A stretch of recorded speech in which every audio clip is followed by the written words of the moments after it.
नमस्कार मित्रांनो, राज्यातील विस्तार अधिकारी, केंद्र प्रमुख, मुख्याध्यापक आणि पदवीधर शिक्षकांच्या पदोन्नतीबाबत मोठी आणि अत्यंत महत्वाची बातमी ही समोर आली आहे.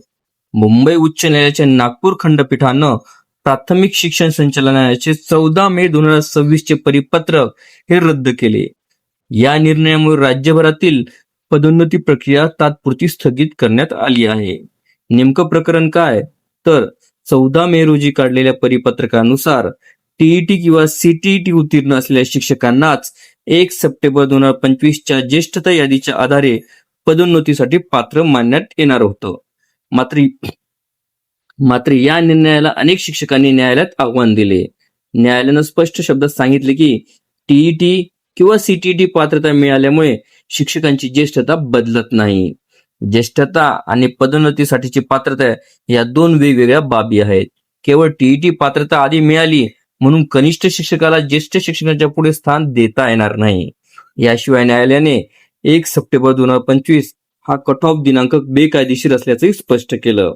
पदोन्नती प्रक्रिया सुरू होताना शिक्षक पात्र असेल तर त्याचा विचार होणं आवश्यक आहे, असंही न्यायालयाने स्पष्ट केलं. या निर्णयानंतर प्राथमिक शिक्षण संचालक यांनी राज्यातील सर्व विभागीय शिक्षण उपसंचालक आणि शिक्षाधिकाऱ्यांना नवीन आदेश जारी केले.